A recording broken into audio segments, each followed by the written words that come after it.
अस्सलाम वालेकुम नाज़रीन। प्रोग्राम में आज पाकिस्तान के साथ अच्छी भली जाहलों वाली ज़िंदगी लोगों की गुजर रही थी। इमरान खान ने आके ये जो फार्म है 45 और 47 इसके मुतल्लिक भी लोगों को बता दिया। अच्छा जनाब, पाक फौज के जवान क्या कर रहे हैं? बेशुमार वीडियो इस वक्त सोशल मीडिया पे चल रही है, कुछ आपको सुनवाते हैं, सुने ज़रा। आपने गन क्यों निकाली? आपकी गन निकाली? नहीं यार, मेरे पीछे खलो यार। अच्छा, ये हुआ ये कि आम शहरियों के ऊपर पाक फौज के जवानों ने गन निकाल कर कोशिश की कि फायर किया जाए, और इस तरह एक वीडियो नहीं है, कई वीडियो इस वक्त सोशल मीडिया पे चल रही है। मुझे समझ नहीं आ रही कि ये कौम के बेटे जो कौम ने बड़ी उम्मीदों के साथ वहाँ पे भेजे कि बॉर्डर पे हमारी हिफाजत करें, बॉर्डर पे तो जो हिफाजत इन्होंने की वो आप सबके इल्म में है, मगर आम पब्लिक के साथ ये क्या सलूक कर रहे, आम पब्लिक के साथ जो जुल्म किया जा रहा है वो आप सबके इल्म में है। पीटीआई का इन्होंने जो हशर किया, इनके जहन में था कि जब इनकी डेंटिंग पेंटिंग हम कर देंगे, और रिपोर्ट ये दी गई कि बहुत बड़ा हमने काम किया है, लोगों को मारा पीटा, क़यादत अंदर भाग दौड़ गई, कुछ लोगों को नंगा करके वीडियो बनाई, हर वो काम हमने किया। अब आप बेफिक्र हो जाए, अब आपको फिक्र की ज़रूरत नहीं है। उसके बाद जनाब इलेक्शन के जो रिज़ल्ट आए, फॉर्म 45 जो इशू किया गया, उसमें बारीक सीरियत से इंटरनेशनल मीडिया के मुताबिक और पाकिस्तान की मीडिया के मुताबिक पीटीआई के लोग जीत गए। अब इन जाहलों को ये पता नहीं कि जब आपने 45 फॉर्म इशू कर दिया तो 47 पे आप जो मर्ज़ी करते, और फिर कहा गया कि जनाब फौरी तौर पे ऐसा काम करें कि रुकवा दिए जाए ये नताइज जो है। फिर बदल दिए गए नताइज आप सबके इल्म में है। जहाँ पे किसी अफीसर ने धांधली नहीं की, टीपीओ डेरा गाजी खान, उसके ऊपर तशद्दुद करवा दिया। तशद्दुद के अलावा इनके पास कोई नहीं। नवाज शरीफ की अगर आप हिस्ट्री पढ़ें तो जिंदा लोगों को ये जला देते रहे हैं, जिंदा लोगों को मरवा देते रहे हैं। मॉडल टाउन देख लें, हर जगह एक दहशत गर्दी की इनकी दास्तान मौजूद है। उसके बावजूद जो लोग इनको लेके आ रहे हैं, अब लोग मजाक तो उड़ाएंगे ना कि एक लाश आप ले आए हैं, उसको दफना नहीं सकते, लेकिन जो मैं आपको रिपोर्ट दूंगा वो आप ज़रा गौर करें। मेरे 2 साल के प्रोग्राम निकाल के सुन लें, उसमें जो कहा वैसे ही चल रहा है। अब कहा जा रहा है कि बड़ा एहतजाज किया जाएगा और गवर्नमेंट नहीं बना सकेगा नवाज शरीफ। कोई कह रहा है वो लंदन भाग जाएगा, कोई कहता है उसकी तबीयत ख़राब है, कोई कुछ। आप सबके इल्म में है कि जब क़यादत ये सब कुछ हार चुकी थी, तो फिर वही लोग जो इनको लेके आए थे उन्होंने कहा घबराने की ज़रूरत नहीं है। हम, आपको पता ही है, इमरान खान ने कहा था कि आप भी बगैरत है, आपके हैंडलर भी बगैरत है, तो जब उसने लक़ब दे ही दिया तो हम अब बगैरती करके दिखाएंगे। इसलिए मैं आपको बिल्कुल खुल के बता रहा हूँ कि अब गवर्नमेंट भी बन जाएगी, वही प्लान बनेगा जो बन चुका है।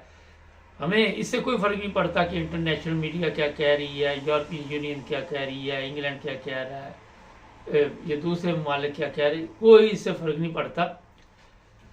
ये चीज़ें उन ममालिक में होती है जहाँ पे अवाम के हकूक़ का ख्याल रखा जाता है। यहाँ अगर आप यूरोप में देखें तो भारी तादाद में लोग बाहर निकल आए तो मिनिस्टर भी अपनी सीट से हाथ धो बैठता है, वो भी छुट्टी पे चला जाता है या छुट्टी करा दी जाती है। मुझे याद है जर्मनी में, पुरानी बात है, एक बंदा था पार्लियामेंट में, उसके ऊपर इल्ज़ाम लगे कि आपने कोई हेरा फेरी की है, पैसा इधर का उधर, उधर का इधर किया। तो बाद में उसने खुदकुशी कर ली थी कि अब मैं दुनिया के सामने कैसे जाऊंगा।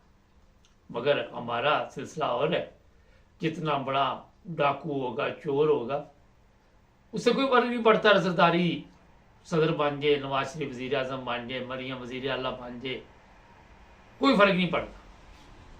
वजह यही है कि जितना बड़ा डाकू होगा और वो फख्र से बताएगा कि मैंने इतने बड़े डाके मारे, मगर देखिए आज मैं कहाँ पे पहुँच गया। छोटी सी मिसाल ले ले, इमरान खान ने मांग मांग कर लोगों से पैसे हॉस्पिटल बनाए, इन्होंने कौमी खजाना बाहर ले गए, यहाँ यूरोप में, जर्मनी में, इधर इंग्लैंड में फ्लैट खरीद लिए, ये खरीद लिया, वो खरीद लिया, तमाशबीनी पे पैसा लगाया। और आज भी ताकतवर लोग क्यों इनको लेके आना चाहते हैं, अब मैं ये आपको बता देता हूँ।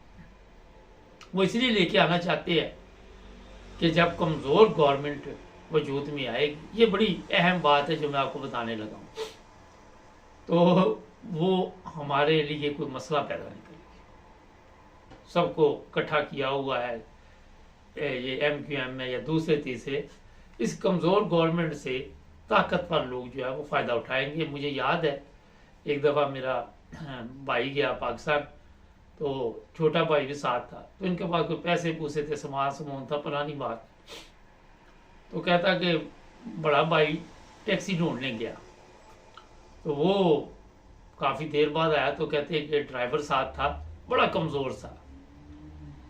कहता मैंने कहा भाईजान ये इतना कमज़ोर ड्राइवर ले आए हैं और कोई नहीं मिला। तो बड़े भाई ने फिर थोड़ी साइड पे जाके बताया, क्योंकि हमारे पास पैसे भी हैं, कीमती चीज़ें हैं, अगर ये हमारे ऊपर हमला करेगा तो हम इसको पकड़ तो लेंगे ना। तो मुझे अचानक ये बात याद आ गई। तो इसी गेम में ये गवर्नमेंट वजूद में आएगी कि ये हमला ना कर सके। होगा ये कि नवाज शरीफ को वज़ीर-ए-आज़म बना के कौम पे जो जुल्म करना वो तो किया जाएगा।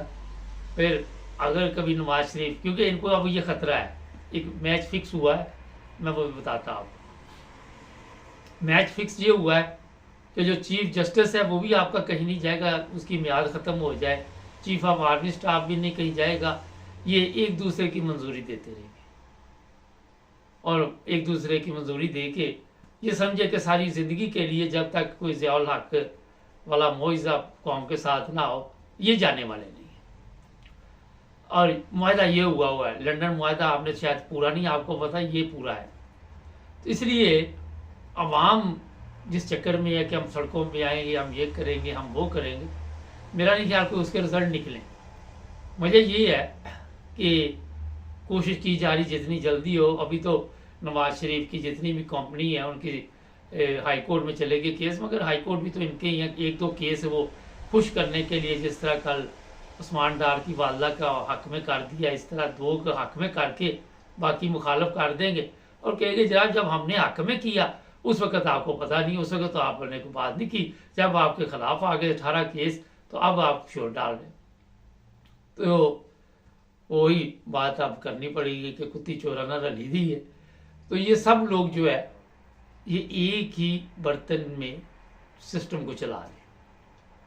तो अवाम जो है वो बेचारी कुछ नहीं कर सकती, अवाम के पास है ही कुछ नहीं। एहतजाज कर सकते हैं मगर एहतजाज की कोई वैल्यू नहीं, क्योंकि अवाम खुद भी अभी तक इकट्ठी नहीं है, इत्तेफाक नहीं है अवाम में। और जब तक आपको ये पता होना चाहिए कि इत्तेफाक नहीं है तो उस वक्त तक आप ना अपने मुल्क के हालात बदल सकते, ना अपने घर के हालात बदल सकते। अगर इत्तेफाक ना हो तो घरों में भी हालात जो जा रहे होते हैं आप सबके इल्म में। तो ये एक प्रोग्राम जो इस वक्त आपको मैंने दिया है, गौर कीजिए। मेरे 2 साल के प्रोग्राम आपको बड़े बड़े सीनियर सहाफ़ी आके, कोई कल कह रहा था इमरान खान को ये ऑफ़र दी गई है, कोई परसों कह रहा था, कोई कुछ कह रहा था, मगर इमरान खान को कोई ऑफ़र नहीं दी जाएगी। इमरान खान को इन्होंने खुडे लाइन लगाना था, वो लगा दिया। बाकी की ज़िंदगी इमरान खान को ये बाहर नहीं आने देंगे। ये नारे आप लगाते रहे, ये गीत गाते रहे, कहती नंबर फलाना ये वो, मगर मुझे नहीं लग रहा कि जितने केस उस पर 31 साल जेल, अभी ये जेलें ख़त्म होगी, अगली जेलें शुरू हो जाएंगी। आज 4-5 लोगों को मैं लाइन पे लूँगा, देखेंगे क्या कहते हैं, सीनियर लोग हैं।